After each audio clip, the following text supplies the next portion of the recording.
بسم الله الرحمن الرحيم نحمده ونصلي على رسوله الكريم أما بعد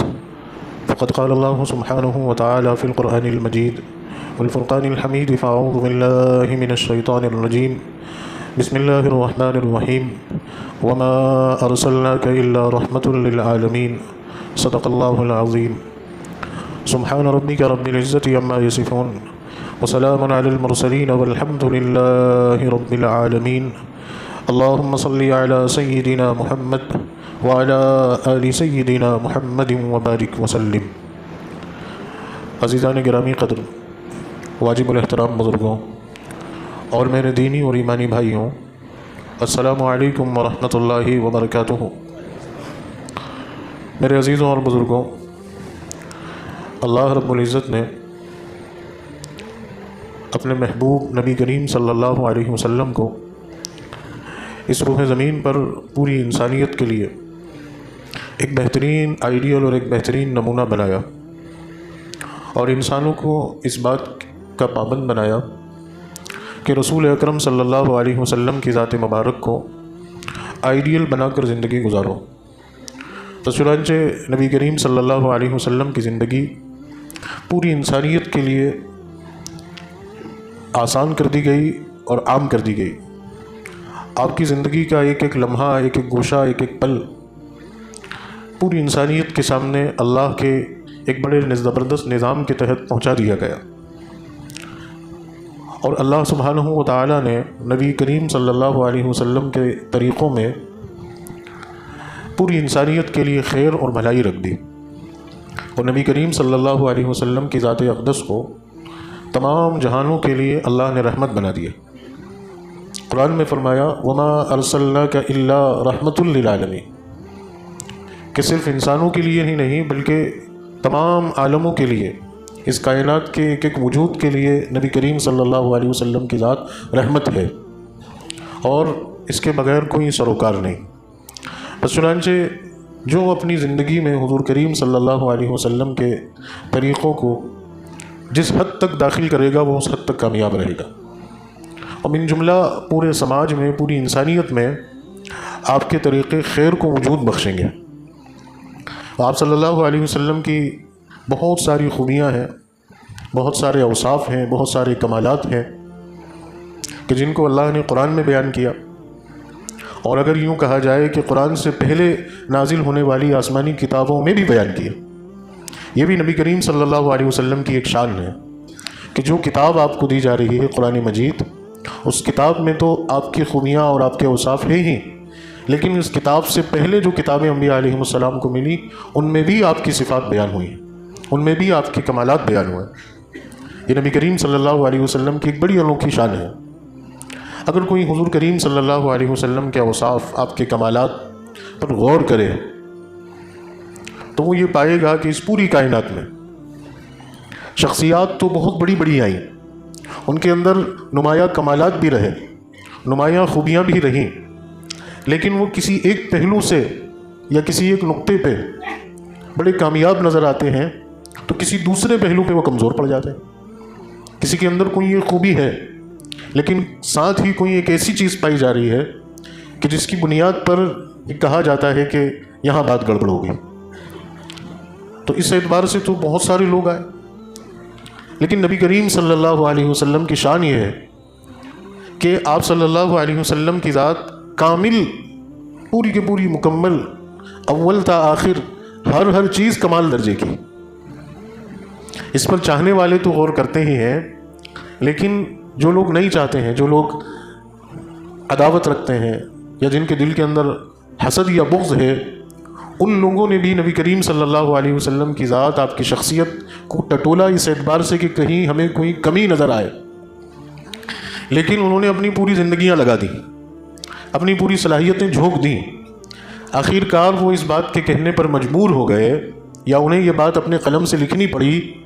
کہ ہم نے آپ صلی اللہ علیہ وسلم کے اندر کوئی ایسی بات نہیں دیکھی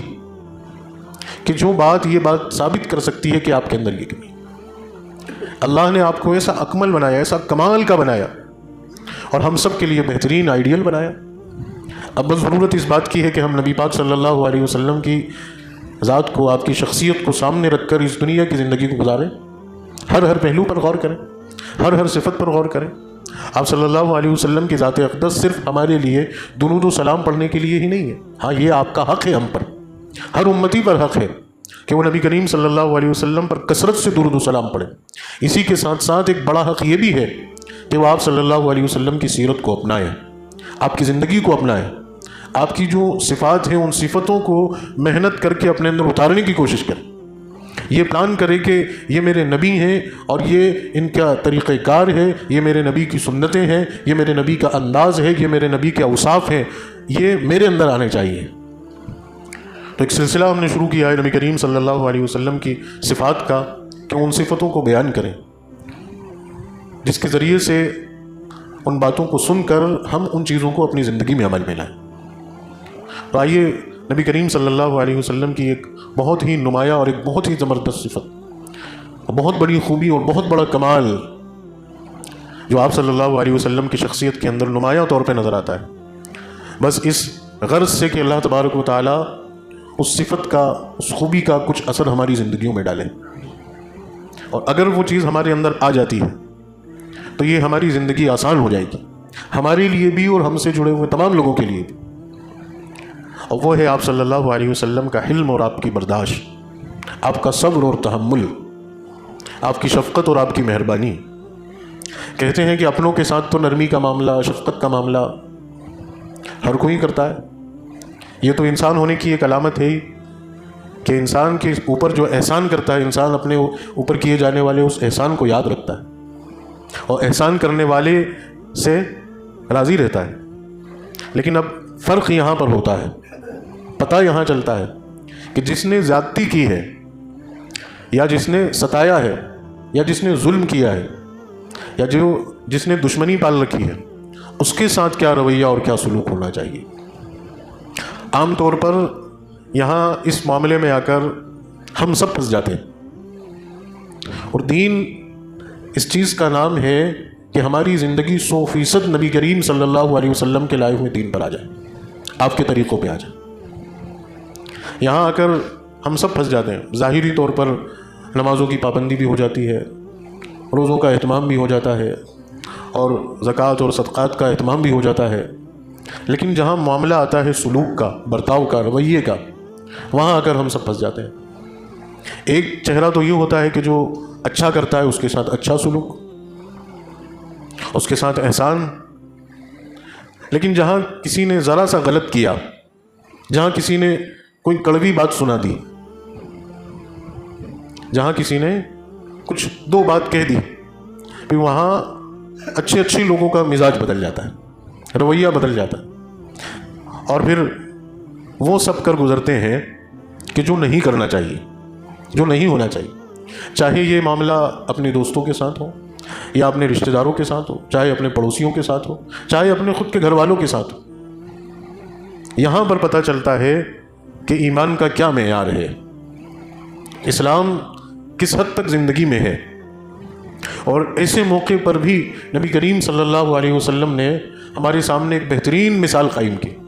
کہ نبی کریم صلی اللہ علیہ وسلم کا رویہ اور سلوک چاہنے والوں کے ساتھ اور نہیں چاہنے والوں کے ساتھ، دونوں چیزیں ہمارے سامنے۔ حضور پاک صلی اللہ علیہ وسلم کی بڑی زبردست شان کہ جن لوگوں نے دشمنیاں رکھی، جن لوگوں نے ستایا، جن لوگوں نے تکلیفیں پہنچائی، جن لوگوں نے برا بھلا کہا، ان کے ساتھ آپ بہتری کا معاملہ کرتے ہیں، احسان کا معاملہ کرتے ہیں، شفقت کا معاملہ کرتے ہیں، عفو درگزر کا معاملہ کرتے ہیں، معافی ان لوگوں کو معاف کر دیتے ہیں۔ یہ نبی کریم صلی اللہ علیہ وسلم کا وصف اور آپ کی شان۔ بس چنانچہ میں ایک واقعہ آپ کو سناؤں گا، طبرانی نے اس کو نقل کیا ہے کہ نبی کریم صلی اللہ علیہ وسلم جب ہجرت فرما کے مدینہ منورہ آ گئے، آپ جانتے ہیں کہ مدینہ میں ایک تعداد یہودیوں کی بھی تھی، تو ایک صاحب جن کا نام زید بن سونا آتا ہے، یہ یہودیوں کے ایک بہت ہی زبردست اور پائے کے عالم تھے۔ یہ فرماتے ہیں، امام طبرانی نے نقل کیا اس کو، یہ فرماتے ہیں کہ میں نے نبی کریم صلی اللہ علیہ وسلم کو جو پہلی مرتبہ دیکھا تو آپ کے چہرے انور کو دیکھ کر میں نے یہ اندازہ لگایا اور میں نے یہ تجزیہ کیا اور میں نے غور کیا، اور میں اس نتیجے پہ پہنچا کہ جو صفت، جو آپ کے اوصاف، جو آپ کی خوبیاں توریت کے اندر موجود ہیں وہ ساری کے ساری آپ کے چہرے پہ نظر آ رہی. تو یہ مجھے یقین ہو گیا کہ جو کمالات توریت کے اندر موجود ہیں یہ محمد بن عبداللہ کے اندر پائے جا رہے ہیں. لیکن آگے فرماتے ہیں کہ دو چیزیں ایسی تھیں کہ جو مجھے ظاہری طور پر نہیں مل رہی تھی، اور یقیناً ان کا تعلق چہرے کو دیکھ لینے سے نہیں ہے، اور وہ بڑی گہری چیز ہے. آگے فرماتے ہیں کہ ایک چیز تو یہ جو مجھے نہیں مل رہی تھی وہ یہ تھی کہ توریت کے اندر یہ بات درج ہے کہ جو آخری پیغمبر ہوں گے ان کی یہ خوبی ہوگی کہ ان کا صبر، ان کی برداشت، ان کا حلم ان کے غصے کے اوپر غالب ہوگا. تو یہ مجھے ابھی تک دیکھنے میں نہیں آیا تھا. اور دوسری چیز جو تھی وہ یہ تھی کہ جو آپ کے ساتھ جتنی زیادتی کرے گا آپ اس زیادتی کرنے والے کے ساتھ اور بڑھ کر احسان کریں گے. تو یہ دو چیزیں تو ظاہری طور پر چہرہ دیکھ کر نہیں پہچانی جا سکتی. تو کہتے ہیں کہ میں کئی دنوں تک بس تلاش میں رہا کہ مجھے کوئی موقع ایسا ملے کہ میں یہ دو خوبیوں کو بھی آپ کے اندر دیکھوں، تب آپ کا کلمہ پڑھوں گا. اور کہتے ہیں کہ ایک روز موقع آیا، آپ صلی اللہ علیہ وسلم کہیں سے جا رہے تھے، اتفاق ہوا کہ میرا بھی گزر ہوا. تو میں آپ کے پیچھے ہو لیا کہ شاید کچھ موقع ملے. تو میں نے دیکھا کہ کچھ دور چلنے کے بعد ایک دیہاتی آیا جو اونٹ پر سوار تھا، اور اس نے اپنے اونٹ کو روکا اور وہ اترا اور وہ نبی کریم صلی اللہ علیہ وسلم سے مخاطب ہوا. اس نے کہا کہ اے اللہ کے رسول، میں فلاں قبیلے سے آیا ہوں اور میرے قبیلے کے اتنے اتنے لوگوں نے اسلام قبول کر لیا ہے، آپ کا لایا ہوا دین انہوں نے قبول کر لیا ہے، اور میں بارہا ان لوگوں کے درمیان محنت کرتا رہتا ہوں، اور میں نے ان لوگوں کو بتایا کہ اگر تم اسلام پر قائم رہو گے یا اسلام قبول کر لو گے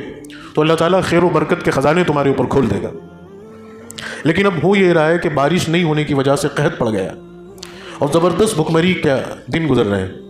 اب مجھے یہ ڈر ہے کہ کہیں ایسا نہ ہو کہ یہ لوگ بھکمری کو اور افلاس کو اور غربت کو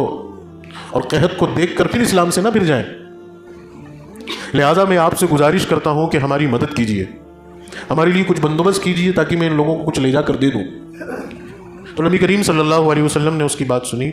اور آپ کے ساتھ اس وقت حضرت علی رضی اللہ تعالیٰ عنہ تھے. یہ صاحب فرماتے ہیں کہ میں نے دیکھا نبی کریم صلی اللہ علیہ وسلم نے اشارے میں حضرت علی سے پوچھا، جسے گویا کوئی ساتھی اپنے ساتھی سے پوچھتا ہے کسی رکھی ہوئی یا بچی ہوئی چیز کے بارے میں. تو حضرت علی سے پوچھا تو حضرت علی نے کہا کہ یا رسول اللہ، وہ سارا مال تو صدقہ کر دیا، سب ختم ہو گیا، کچھ نہیں بچا ہمارے پاس کہ ہم ان کی مدد کریں. یہ صاحب کہتے ہیں کہ میں نے موقع دیکھا اور سوچا کہ آج اچھا موقع آیا ہے. کہا کہ میں آگے بڑھا اور میں نے حضور کریم صلی اللہ علیہ وسلم سے کہا کہ آپ ایک کام کیجئے، میں آپ کی کچھ مدد کر سکتا ہوں، اور وہ یہ ہوگی کہ آپ فلاں کے باغ میں جائیں اور وہاں سے کھجوریں خریدیں، اس کی قیمت میں ادا کروں گا، اور آپ ان انگوروں کو اس قبیلے والوں میں تقسیم کر دیں. تو آپ صلی اللہ علیہ وسلم نے فرمایا ٹھیک ہے، ہم آپ کی اس بات پر راضی ہیں، لیکن یہی شرط کیوں کہ فلاں باغ سے خریدیں؟ جب آپ مدد کرنا چاہتے ہیں تو پھر ہماری مرضی. تو کہتے ہیں میں اس بات پہ راضی ہو گیا، ٹھیک ہے آپ کی مرضی، آپ کو مدینے کی جس باغ کی کھجور پسند آئے آپ خرید لیجئے، قیمت میں دے دوں گا،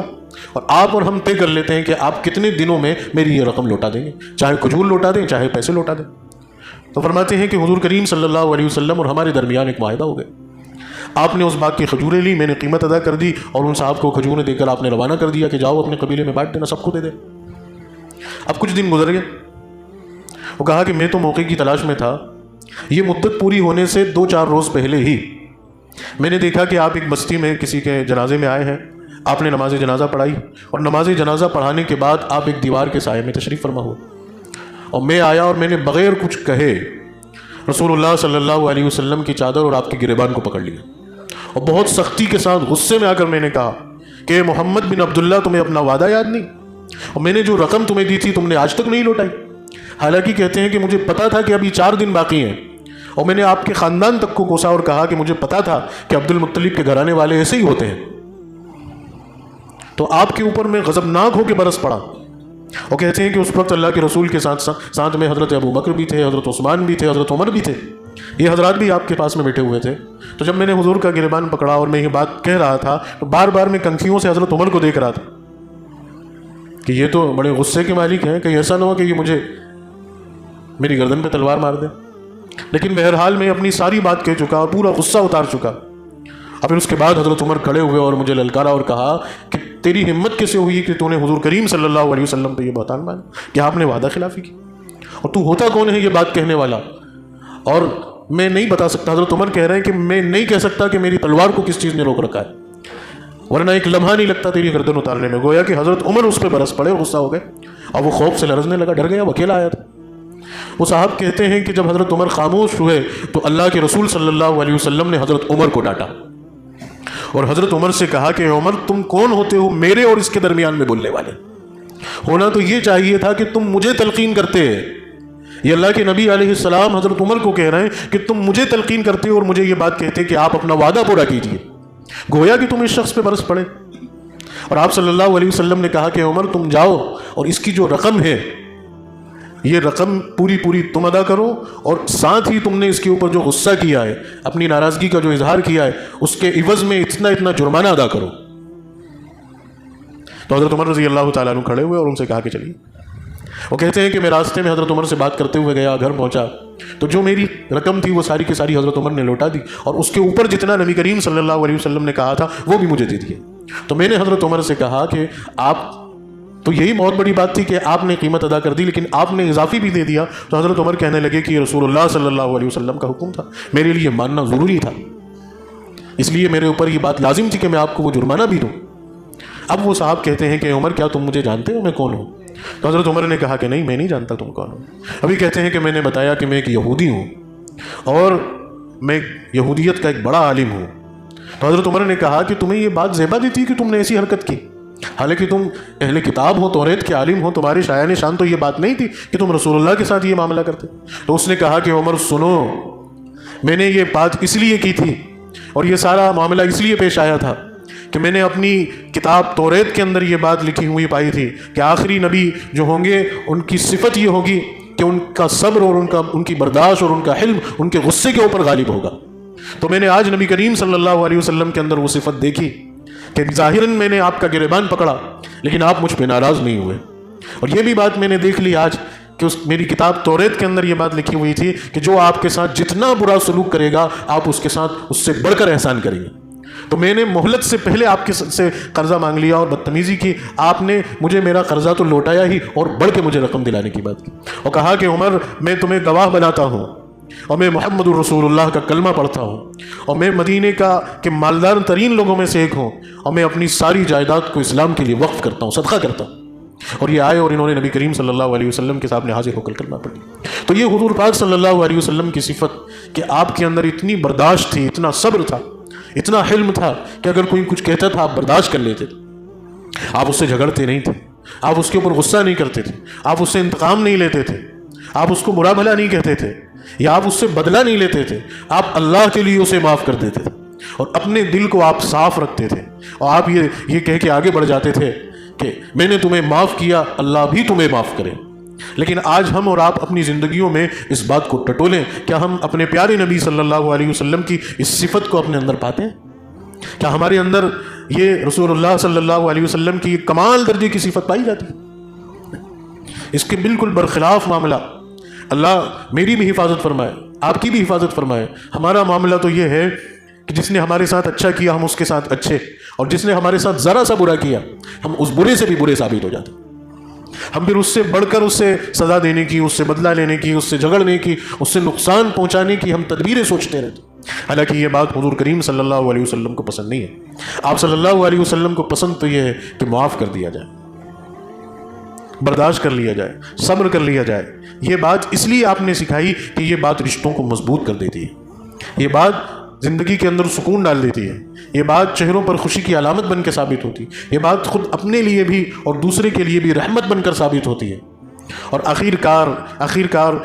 اس شخص کے دل کے اندر اللہ نرمی ڈال ہی دیتا ہے کہ جو بار بار ستاتا ہے یا تکلیف پہنچاتا ہے وہ بھی عاجز ہو کر بیٹھ جاتا ہے کہ نہیں یہ شخص اس کا یہ کام نہیں ہے، یہ اس کا معاملہ نہیں ہے، یہ تو بڑا اچھا ہے. تو یہ کمال رسول اللہ صلی اللہ علیہ وسلم نے ہمیں سکھایا.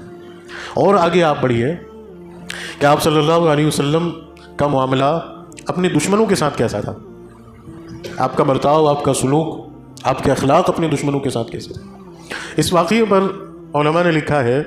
کہ کوئی کہنے والا یہ کہہ سکتا ہے کہ بھئی یہ تو اس زمانے کی بات ہے کہ جب نبی کریم صلی اللہ علیہ وسلم کا غلبہ پورے عرب پر نہیں ہوا تھا اور یہودی بھی بڑی تعداد میں مدینے میں تھے. کسی یہودی کو ڈانٹنا، مارنا، سزا دینا یہ رسول اللہ صلی اللہ علیہ وسلم کے لیے سیاسی اعتبار سے ایک نقصان کا سبب ہو سکتا تھا، اس لیے شاید آپ نے کچھ نہیں کہا ہو۔ لیکن پھر علماء کہتے ہیں کہ آپ صلی اللہ علیہ وسلم کی زندگی کا وہ واقعہ بھی یاد کرو،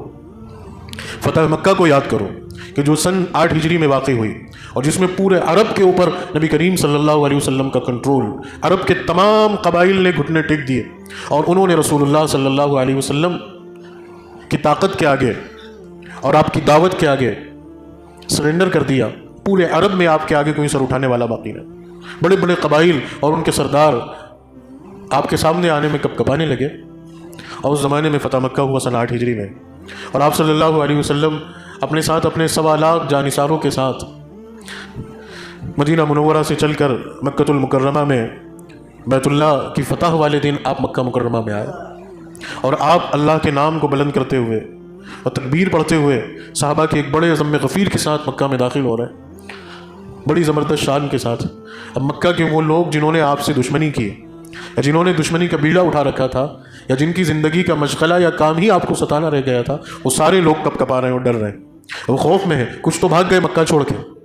کہ آج بڑی سخت سزا ملے گی، آج معافی نہیں ہے، آج تو جو کرتوت کی ہے اس کی سزا ضرور مل کر گئی۔ کچھ بھاگ گئے، اور کچھ ایسے جمے ٹھمے تھے کہ جن کا بھاگنا اور جن کا فرار اختیار کرنا ان کے ضمیر کے اوپر گوارا نہیں تھا، انہوں نے اپنے گھروں کے دروازے لگا لیے اور سرنڈر ہو کے اپنے گھروں میں خود وہ جو ہے بند ہو گئے۔ نبی کریم صلی اللہ علیہ وسلم بیت اللہ پہنچے، آپ صلی اللہ علیہ وسلم نے یہ محسوس کیا کہ مکہ کے وہ تمام گھرانے یا وہ تمام خاندان جنہوں نے اسلام کی دشمنی اپنے دلوں میں پال رکھی ہے، وہ سب خوف اور حراست میں، وہ سب ڈرے ہوئے ہیں، وہ کوئی باہر نکلنے کو تیار۔ تو آپ صلی اللہ علیہ وسلم نے حضرت عمر کو بلایا اور حضرت عمر سے کہا کہ جاؤ امیہ کے بیٹے ہشام کو بلا کے لاؤ۔ یہ امیہ مکہ کے سردار اور ان کا پورا گھرانہ اسلام کا دشمن، رسول اللہ کو اذیت پہنچانے میں ان کا وقت گزر رہا ہے۔ تو آپ نے کہا کہ جاؤ امیہ کے بیٹے ہشام کو بلا کے لاؤ، اور کہا کہ جاؤ حرب کے بیٹے ابو سفیان کو بلا کے لاؤ، یہ بھی سردار، اور کہا کہ جاؤ حارث کے بیٹے ہشام کو بلا کے لاؤ۔ یہ تینوں مکہ کے بڑے سردار اور ان کے یہ اولادیں اور یہ بھی سردار، بڑے اصفر و رسوخ رکھنے والے اور انتہائی درجے کی اسلام کے خلاف دشمنی رکھنے والے لوگ۔ آپ صلی اللہ علیہ وسلم نے ان تینوں کو بلوایا۔ حضرت عمر رضی اللہ تعالیٰ عنہ ان کے گھر گئے اور ان تینوں کو لے کر آئے۔ یہ ڈرتے ہوئے آ رہے ہیں، ابو سفیان بھی ڈر رہے ہیں اور صفوان بھی ڈر رہے ہیں۔ یہ ڈرتے ہوئے رسول اللہ صلی اللہ علیہ وسلم کی خدمت میں آئے۔ حضور صلی اللہ علیہ وسلم نے ان کے ڈرے ہوئے چہروں کو دیکھا اور آپ صلی اللہ علیہ وسلم نے فرمایا لا تثریب علیکم اليوم، کہ ڈرو مت، تم میں سے کسی سے بھی بدلہ نہیں لیا جائے گا، کسی کو بھی سزا نہیں دے گی۔ جس طرح میرے بھائی یوسف علیہ السلام نے مصر میں اقتدار پانے پر اپنے تمام بھائیوں کو معاف کر دیا تھا، ان کی بڑی بڑی کوتاہیوں کے باوجود، ان کے ستانے پر، ان کے تکلیف پہنچانے پر میرے بھائی یوسف نے اپنے بھائیوں کو معاف کر دیا تھا۔ اب میرے اوپر بھی یہ بات لازم ہے کہ میں بھی اپنے بھائیوں کو یعنی تم کو معاف کر دوں۔ جاؤ میں نے تم سب کو معاف کر دیا، اور ایک معافی نامہ آپ نے جاری کر دیا کہ میں نے ان سب کو معاف کر دیا، اور جو بھی ان کے گھر میں موجود ہیں ان سب کو میں نے معاف کر دیا۔ یعنی آپ نے ایک عام معافی کا اعلان کر کے ان کے دلوں کو ٹھنڈک پہنچا دی، اور اپنی شخصیت کا اور اپنی صفت کا عام اعلان کر دیا کہ محمد الرسول اللہ وہ ہیں جو کسی سے بدلہ لینے نہیں آئے ہیں، محمد الرسول اللہ وہ ہیں جو کسی کو ستانے نہیں آئے ہیں، محمد الرسول اللہ وہ ہیں جو کسی کو تکلیف پہنچانے نہیں آئے، محمد الرسول اللہ تو وہ ہیں کہ جو زیادتی کرنے والوں کو معاف کر دیتے ہیں، محمد الرسول اللہ تو وہ ہیں کہ جو ظلم کرنے والوں کو معاف کر دیتے ہیں، محمد الرسول اللہ تو وہ ہیں کہ جو دشمنوں کو بھی گلے لگا لیتے ہیں۔ اور آپ نے ایک عام معافی نامہ جاری کر کے پورے مکہ کو اپنا غلام بنا لیا۔ ان تمام سرداروں نے کھڑے ہو کر کہا کہ ہم آپ کا کلمہ پڑھتے ہیں، آپ کا دین ہی سچا دین ہے، اور آپ ہی اللہ کے سچے نبی ہیں۔ یہ صفت ہے رسول اللہ صلی اللہ علیہ وسلم، یہ کمال ہے رسول اللہ صلی اللہ علیہ وسلم۔ یہ کمال اور یہ صفت ہماری زندگیوں میں آنا چاہیے، تب کہیں جا کر رسول اللہ صلی اللہ علیہ وسلم کی محبت کا دعوے میں ہم سچے ثابت ہو پائیں۔ اگر نماز ہے، روزے ہیں، حج ہے، عمرے ہیں، زکوٰۃ ہے اور تمام عبادتیں ہیں، اسی کے ساتھ ساتھ کسی کے اوپر ظلم بھی ہے، اسی کے ساتھ ساتھ کسی کے خلاف بدلہ لینے کی آگ بھی بڑھ گئی، اسی کے ساتھ ساتھ کسی کے لیے دل کے اندر حسد اور کینہ بھی رکھے ہوئے ہیں، اسی کے ساتھ ساتھ اپنے بھائیوں سے ناراضگی پال کر بھی بیٹھے ہیں، اسی کے ساتھ ساتھ اپنے مسلمان بھائیوں سے بات چیت بھی بند ہے، اسی کے ساتھ ساتھ ذرا سی بات پر غصہ کر کے لڑنے اور جھگڑنے کے لیے تیار ہو جاتے ہیں، تو پھر یہ رسول اللہ صلی اللہ علیہ وسلم کی سچی محبت کی دعوے داری نہیں ہے، یہ صرف محض ایک ڈھونگ اور ایک دکھاوا ہے۔ سچی محبت اور دعوے داری تو یہ ہے کہ ہماری زندگی کے اندر بھی رسول اللہ صلی اللہ علیہ وسلم کی محبت کا یہ عکس آئے، یہ آپ کی صفت اترے کہ ہم بھی اپنے بھائیوں کو معاف کرنے والے، درگزر کرنے والے ہیں۔ آپ ذرا غور تو کیجئے، کیا ان مکہ والوں نے رسول اللہ صلی اللہ علیہ وسلم کو کیا کم ستایا تھا، کم اذیت پہنچائی تھی، آپ کو کیا کم برا بھلا کہا تھا؟ لیکن باوجود اس کے آپ نے ان تمام لوگوں کو معاف کر دیا۔ اللہ نے اختیار دیا تھا کہ چاہے تو رسول اللہ معاف کریں یا چاہے تو معاف نہیں کریں، لیکن آپ نے خود بھی معاف کیا اور اللہ سے بھی دعا کی کہ اللہ میں نے معاف کر دیا، تو بھی معاف فرما دے۔ لیکن آج حال یہ ہے کہ ہم اسی نبی کے امتی ہونے کا دم بھرتے ہیں، اسی نبی کا نام ہم لیتے ہیں، لیکن ہماری زندگیوں کا حال یہ ہے کہ ہمارے دلوں میں لوگوں کی نفرتیں پنپ رہی ہیں، عداوتیں پنپ رہی ہیں، غصہ پنپ رہا ہے، انتقام کی آگ بھڑک رہی ہے، بات چیت بند کر رکھی ہے۔ کیا آپ غور تو کیجئے، کیا کسی کے بھائی نے کسی کو اتنا ستایا ہے جتنا حضرت یوسف علیہ السلام کے بھائیوں نے ان کو ستایا؟ آپ غور تو کریں نا، صرف نا اتفاقیاں ہیں، صرف نا اتفاقیاں، صرف غلط فہمیاں، ان غلط فہمیوں اور ان نا اتفاقیوں کی بنیاد پر دو سگے بھائی آپس میں ایک دوسرے سے بات چیت کا سلسلہ بند کر کے بیٹھے ہوئے۔ میں یقین کے ساتھ کہہ سکتا ہوں کہ ان دونوں کی زندگیوں میں سکون نہیں ہو ہی نہیں سکتا سکون۔ جب خدا کے بنائے ہوئے رشتوں کو تم نے توڑ لیا تو دوسرے رشتے تمہارے ساتھ پائیداری کے ساتھ نبھ ہی نہیں سکتے۔ انسان کو عزت ملتی ہے اس کے خاندان سے، آپ کا بھائی کیسا بھی ہو وہ آپ کی عزت ہے، آپ کے سر کا تاج ہے، آپ کا مضبوط بازو ہے۔ آپ کے پاس دوستوں کی کتنی لمبی فہرست کیوں نہ ہو، کتنے ہی مالداروں اور رئیسوں کے ساتھ آپ کا اٹھنا بیٹھنا کیوں نہ ہو، کتنی اونچے عہدے اور کرسی کے مالک آپ کیوں نہ ہو، لیکن آپ اپنے سگے بھائی کو ساتھ لے کر نہیں چلتے ہیں تو زمانہ آپ کو کہتا ہے کہ یہ بھائی کا تو نہیں، وہ اپنا کیا ہوگا؟ یا آپ کے پیسے کو دیکھ کے، آپ کے عہدے کو دیکھ کے، آپ کے رتبے کو دیکھ کے، آپ کی طاقت کو دیکھ کے وہ آپ کے سامنے سر ضرور جھکا دیتے ہیں، لیکن آپ کی پیٹھ پھرنے کے بعد آپ کے اندر موجود اس کمی پر اور آپ کے اندر موجود اس کھوٹ پر وہ طنز کرتے ہیں کہ یہ سگے بھائی کا تو نہیں ہوتا، ہمارا کیا ہوگا؟ تو خدا کے لیے اپنے رشتوں کی قدر کیجیے۔ یہ خونی رشتے یہ اللہ بناتا ہے، یہ میرے اور آپ کے بس کی بات نہیں ہے، یہ اللہ کے بنائے ہوئے رشتے ہیں۔ ان رشتوں کو نبھانا اور ان رشتوں میں نبھانے کے لیے اپنے اندر صبر اور حلم پیدا کرنا، برداشت پیدا کرنا، معاف کرنے کا جذبہ پیدا کرنا، یہ ہمارے نبی نے ہمیں سکھایا۔ یہ کیا بات ہے کہ دو مسلمان اور سگے بھائی، اب تو بدتمیزی کی انتہا یہ ہو گئی کہ دو سگے بھائی آپس میں عدالتوں میں مقدمہ لڑ رہے۔ کتنے بڑے خون کے آنسو رہنے کی، یا وہ کہتے ہیں نا کہ چلو بھر پانی میں ڈوب مرنے کی بات ہے کہ زمانہ یہ اخبار میں خبر پڑے کہ دو سگے بھائی مقدمہ لڑ رہے ہیں۔ اسلام تو یہ سکھا گیا کہ اپنے کلمہ گو مسلمان بھائیوں سے بھی صلح کرو۔ اگر کسی کے دل میں اپنے مسلمان بھائی کے لیے رتی برابر بھی کھوٹ ہوگی، وہ نبی کریم صلی اللہ علیہ وسلم کا سامنا نہیں کر پائے گا۔ رسول اللہ صلی اللہ علیہ وسلم فرمائیں گے میں نے تو دشمنوں کو معاف کر دیا اور تم اپنوں سے روٹ کر آئے ہو، اور تم اپنوں سے بگاڑ کر آئے ہو، تم اپنوں سے نفرتیں پال کر آئے ہو۔ کیا حضور کریم صلی اللہ علیہ وسلم نے کہا؟ ہمیں رسول اللہ صلی اللہ علیہ وسلم گلے تو تب لگائیں گے، میری اس جملے کی قدر کرنا، اور آپ خوش ہو جائیں گے اور آپ کہیں گے کہ تو میرا وہ امتی ہے کہ تو حق پر تھا، تیری غلطی نہیں تھی، تیرا نقصان ہوا تھا، تجھے ستایا گیا تھا، تیرے اوپر ظلم ہوا تھا، تجھے برا بھلا کہا گیا تھا، لیکن تو نے میری محبت میں، میرے احترام میں، میرے دین کی بجاوری کے خاطر اپنے اوپر زیادتی کرنے والے کو معاف کر دیا تھا، آج میں تجھے اپنے گلے لگاؤں گا۔